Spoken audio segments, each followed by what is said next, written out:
of the book with us today, Melanie Kirkpatrick, and the book is published by Encounter.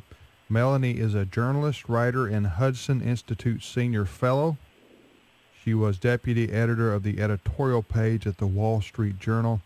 She lives in Connecticut, and her website is Melanie, Melanie, Kirkpatrick.com. Her Visa card number is 472. No, I don't know. I wouldn't. But the FBI probably has that, Melanie. Better look out. They got emails. Anyway. Melanie, let's start here just to set the scene again. Talk to us.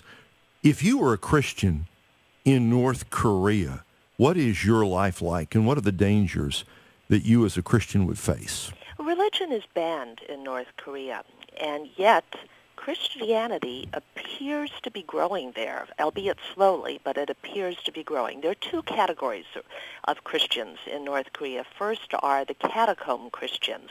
These are people who've been practicing their religion secretly since the end of the Korean War.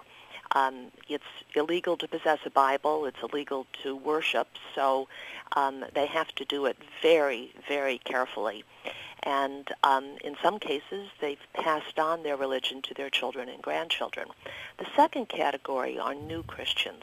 And this is really an amazing story. It's very hard to document, but there is anecdotal evidence, and I've interviewed people who know about this, that North Koreans who go to China often become Christians. And in a few cases, some of them have decided to return to North Korea at very great risk to practice their faith and evangelize people. They've had some success.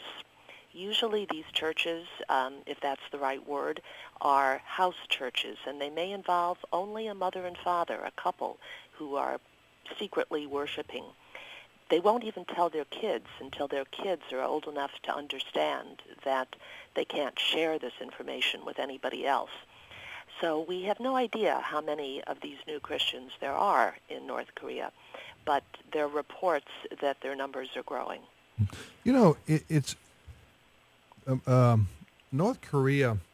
I would encourage people to Google this because I found it fascinating. Google North Korea at night. And if you look at the satellite images from space at night, you can't obviously tell this in the daytime, you will see the line where North Korea and South Korea stop and join. And of course, you got that DMZ zone. But the point is, South Korea, which has freedom, is well lit up. It's prosperous. North Korea, which is atheistic communism, is completely dark. That photograph's in my book, and it's a powerful metaphor. That's great. Talk about that. Yeah. It's a powerful metaphor for the difference between the two. And I'll tell you one story, again in my book, that a North Korean refugee told me, a woman who had escaped and had made her way to the United States eventually. And I asked her if there was anything she missed about North Korea. And she looked at me and thought a moment, and then she said, the darkness. The lights, the overwhelming prosperity of America were somewhat overwhelming to her, and she missed the darkness, which I thought was a very telling and sad comment on the society she had just left.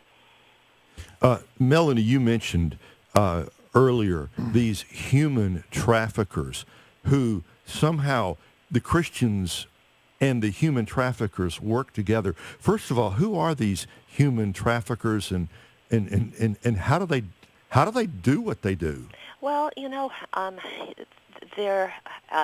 I went into researching this book just assuming that all of them were terrible people, and anybody who accepted money for helping somebody would be, an awful person.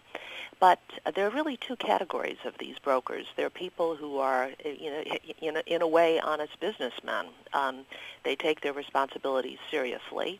And then there's another category of people who are totally exploiting those that they try to help.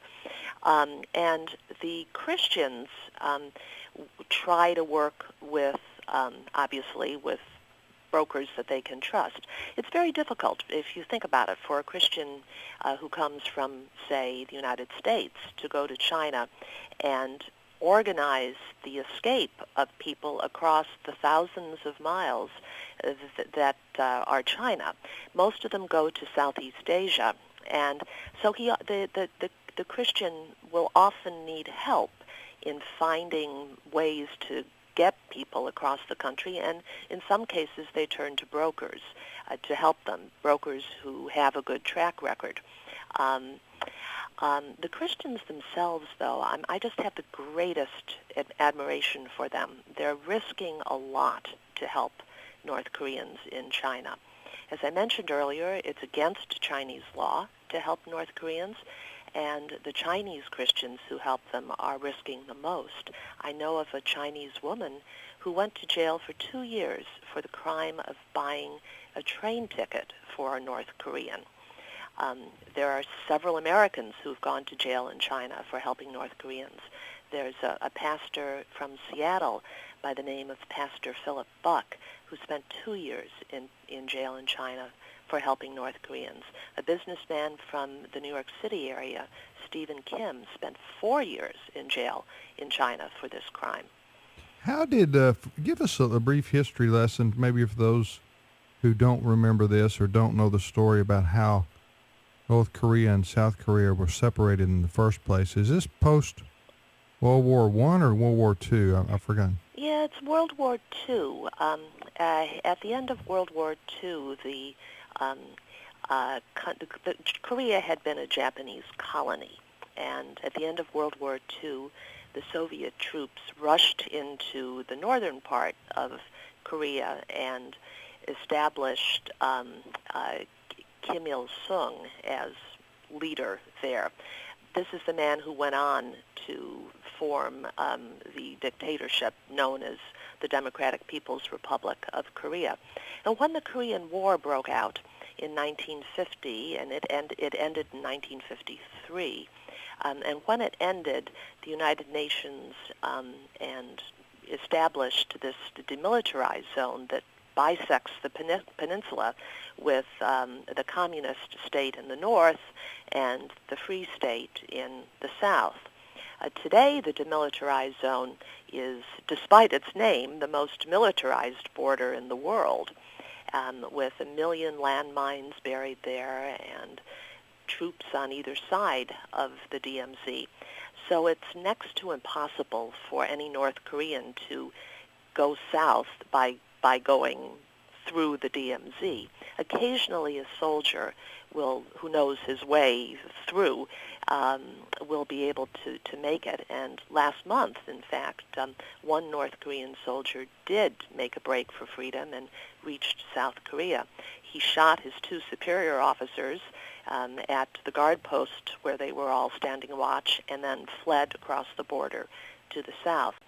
But the vast majority of North Koreans who escape do so by going north. They go north to China, then they go across China either to Southeast Asia or sometimes they go north to Mongolia, and from there they go on to South Korea. One other question I had about this, talking to Melanie Kirkpatrick. Her book is called Escape from North Korea, The Untold Story of Asia's Underground Railroad. This is how in the world, what's the name of the dictator now? Kim Jong-un. Okay. How in the world does he financially support this system? Yeah, that's the key question. He does so with a lot of help from China, which supports North Korea through food aid and fuel aid. It supplies about 75% of its fuel. And Kim Jong-un, like his father before him, the late dictator Kim Jong-il, also has great illicit trade in missiles and, we believe, nuclear technology, which it has sold to such places as Syria and Iran. It's a very dangerous trade, obviously, but it's one way that he obtains foreign exchange to help prop up his own regime. How old is he? Well, we don't know. That's another interesting aspect of He looks North like a boy Korea. in the face. North Korea will not release his birth date, but we assume that he's in his late 20s. I say one other question. I guess I just asked one other question just a moment ago, but I had another question for you. Sure. About this.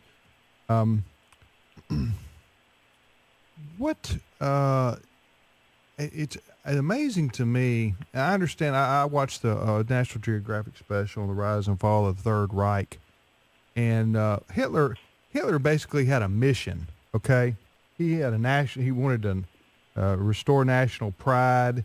He hated the Jews. He thought that they were part of why Germany had become an economic mess. So he fostered anti-Semitism, and then he wanted to expand the Nazi cause across Europe. We all know. I mean, he was a madman. He was evil. He was wicked. Mm-hmm. But he had a systematic thought process and a reason for existing in his mind. With this regime in North Korea, they're just sitting there in squalor, millions of people dying of starvation and hopelessness. To what end? I mean, is he going to take over China or South Korea or Japan? I mean, what's going on down there? The end is the perpetuation of the Kim family dictatorship. That's the end. They get that's the satisfaction. Just knowing that I'm causing millions of people to be in misery. But there is one other thing at work.